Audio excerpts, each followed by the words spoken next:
Et on va faire une petite présentation ce soir, rapide. Hein. Le but, c'est aussi que les gens posent des questions, participent sur les différents moteurs de recherche. Donc déjà, on va commencer par aussi des questions. Qu'est-ce que vous utilisez globalement aujourd'hui comme moteur de recherche? Vous n'utilisez pas, parce que vous n'avez pas sur Internet. Google. Par contre, qui est censé respecter la vie privée des personnes en enregistrant ni les recherches que vous faites, en posant pas de cookies chez vous, en n'enregistrant pas votre adresse IP, etc. Parce qu'aujourd'hui, Google nous offre plein de services gratuits. Google aujourd'hui, c'est 2 à 3 000 embauches par an. Comme disait quelqu'un tout à l'heure, ils viennent d'ouvrir un bureau à Paris. Quelque part, s'ils arrivent à vivre du gratuit, c'est bien qu'une valorisation quelque part. Donc entre autres ce soir, on va rapido se poser aussi la question, qu'est-ce qu'ils font et pourquoi? Et du coup, pourquoi est-ce que ça vaut le coup de s'en passer et peut-être de passer à autre chose? Bon, on a vu qu'il y a différents types de moteurs de recherche. On sait que Google est le leader sur le marché. Donc au niveau de l'utilité du moteur de recherche, on sait tous que quand on fait des recherches, c'est pour trouver tout type de documents, vidéos, pages web, forums, maintenant avec les réseaux sociaux. L'indexation se fait aussi au niveau des réseaux sociaux.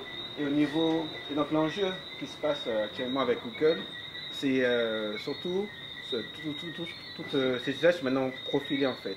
Donc on est suivi en tant que personne, soit en tant qu'entité, entreprise ou pays.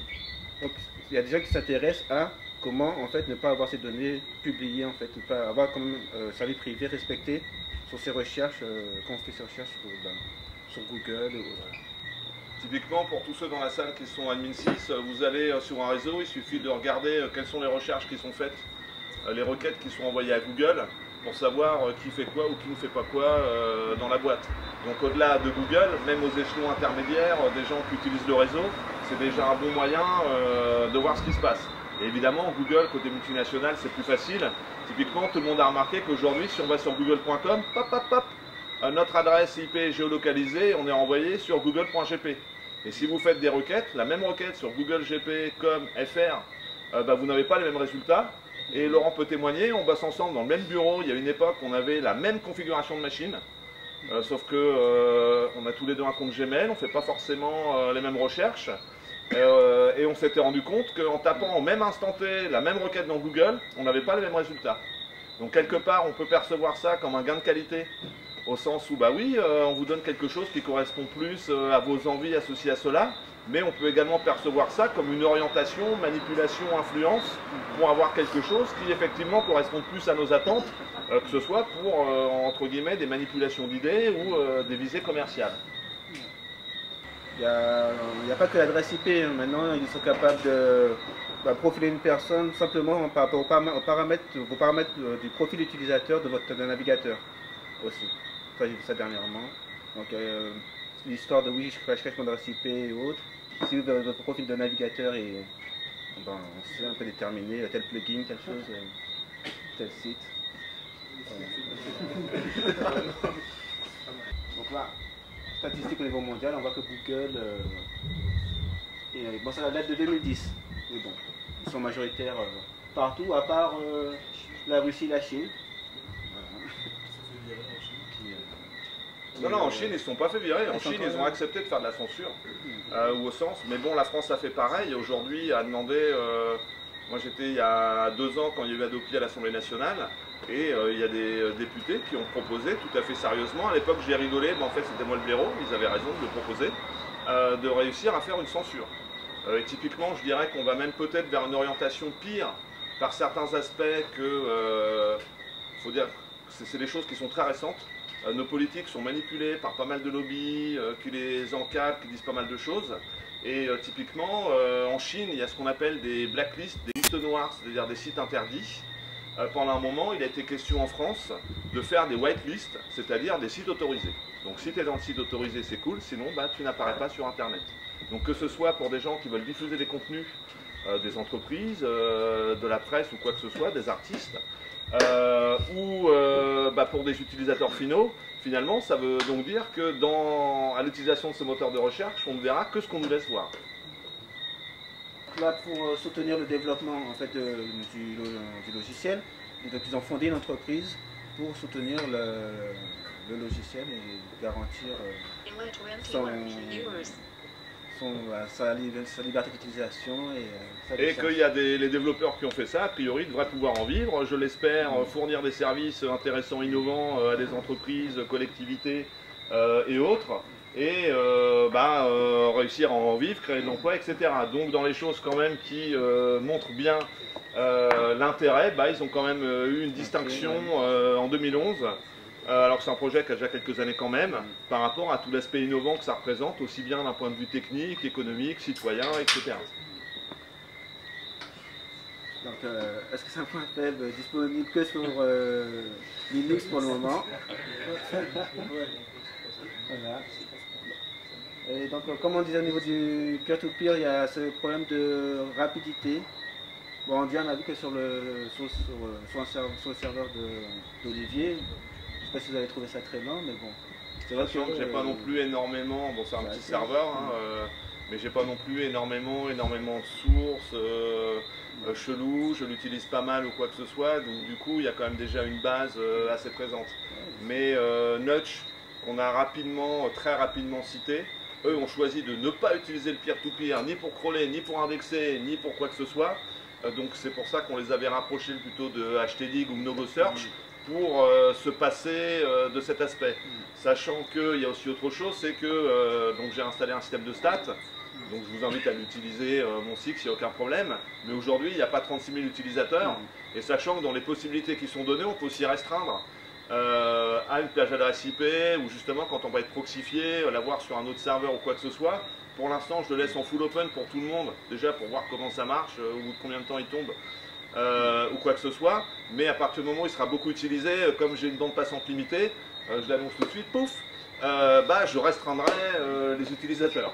À moins d'être financé pour créer un truc, mais bon, en attendant, voilà. Bon, après, on a vu que pour ajouter des sources, il fallait passer par le fichier de configuration. Alors, c'était intéressant justement, donc une idée à développer, c'est à partir d'un fichier OPML de rajouter automatiquement différentes sources qu'on désire, en une seule fois en fait. Pas, un fichier OPML, c'est un fichier XML qui contient un annuaire, exactement comme un flux RSS, sauf que là j'en ai 50. Et donc au lieu de se taper une ligne de commande ou d'aller dans le fichier de conf avec la petite syntaxe qu'on a vu tout à l'heure, on pourrait très bien imaginer un petit script, même à 2 francs, où en fait je lui passerai en paramètre un fichier OPML et il rajoutera automatiquement ces différentes sources. Donc typiquement là, si je vais ici, taratata, non je ne suis pas un fan de Nagui, hop, j'ai créé rapidement une petite barre de recherche, donc ça c'est pour ça qu'on va tout à l'heure d'OpenSearch, qui va faire qu'en fait, eh bien, je vais pouvoir très facilement, donc moi c'est ma barre par défaut, intégrer donc également la communiquer au sein d'une entreprise, d'une organisation. Je vais donner ce truc, soit il est dans les GPO, il s'installe d'office, soit les gens double-cliquent, et pouf, ça va rajouter dans leur moteur, dans la petite barre de leur navigateur. Donc là on est sous Firefox parce qu'on est des gens cool, mais ça marche aussi avec des navigateurs un peu moins intéressants comme Google ou IE, puisqu'ils respectent aussi la norme OpenSearch. D'accord ? Et donc le petit goodies qu'on présentait, le gros intérêt, c'est que en fait, c'est très très simple. Ça prend, allez, si vous avez un moteur de recherche, 10 minutes à trouver la bonne page. Mosdev, Mycroft. Mais une fois que vous êtes tombé sur la bonne page, c'est un petit formulaire très simple à remplir.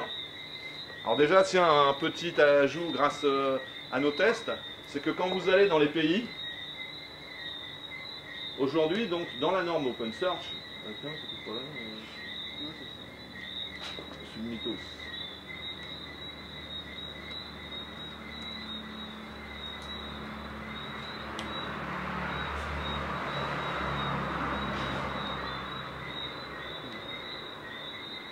Voilà, vous avez un petit formulaire extrêmement simple. Hop, on va mettre l'aide. Un petit formulaire extrêmement simple qui vous permet de générer automatiquement le petit script qui va vous permettre de rajouter ça à votre barre. Et typiquement, donc on peut les géolocaliser. Et là, si vous regardez, la Guadeloupe n'y est pas. Eh bien, pas encore, puisque suite à ça, bah, on a fait Request New Country, on a demandé qu'on rajoute la Guadeloupe, donc c'est géré par des bénévoles, donc ça va prendre quelques semaines, mais bon, bah, a priori, on fait ça à chaque fois qu'on voit que c'est absent. Hein. Et c'est plus facile que dans le dictionnaire Microsoft où le mot guadeloupéen n'existe toujours pas, bah, de le rajouter, donc on espère. Alors ce qui est rigolo, c'est que 15 jours avant nous, il y a des Haïtiens qui ont demandé la même chose, et le fait que la Guadeloupe ait son propre code ISO GP, fait que c'est tout à fait réalisable et envisageable, hein, c'est pas juste une fausse bonne idée comme Yassi. Donc a priori, bah, c'est une question de temps, mais ça devrait être, je pense, assez rapidement. Il y a plein de gens qui sont venus depuis. Ah voilà, Crayolle, voilà, Guadeloupe. Ça devrait, je présume, être relativement rapidement rajouté. Voilà, bah, je crois qu'on a à peu près tout dit. On a encore plein de choses qu'on n'a pas encore découvertes. Mais comme au début on avait écrit qu'on est des Six enthousiastes, on est vraiment extrêmement branchés par ce projet, les gens qui sont autour. Donc vous tapez Six Project dans n'importe quel moteur de recherche, vous arrivez sur leur site, il y a un chat IRC qui est très vivant, vous verrez qu'il y a beaucoup d'actualités qui sont collées sur leur site, il y a évidemment un Twitter, etc. etc. Donc c'est pas du tout dur de s'y mettre, de l'utiliser, éventuellement d'avoir une idée géniale autour. Si vous avez besoin d'un coup de main, bah, demandez-nous, on sera là. Et puis sinon, bah, évidemment, si ce genre de choses vous intéresse, vous êtes sensible ou autre, bah, on vous invite à rejoindre le Guadalugue pour participer à ce genre d'événement. Et donc à côté de ça, on est aussi en train de créer différents groupes de travail autour de Guadeloupe Wireless, etc. OpenStreetMap. Donc si ça vous intéresse, la vidéo, et peut-être d'autres, si d'autres ont d'autres idées ou d'autres envies. Donc n'hésitez pas à nous rejoindre, à proposer des idées, c'est vraiment quelque chose d'ouvert, il n'y a aucun prérequis en termes de niveau, de pré-rentrée, soit on peut faire, soit on veut apprendre, soit on a juste une idée, une envie, bah, à partir du moment où plusieurs personnes partagent cette idée, cette énergie, bon bah il n'y a plus qu'à, hein, et on n'a pas non plus les mêmes délais que si c'est un projet de boîte ou quoi que ce soit, donc c'est totalement open, you are welcome. Et il y a un superbe formulaire d'adhésion en ligne sur guadeloupe.org.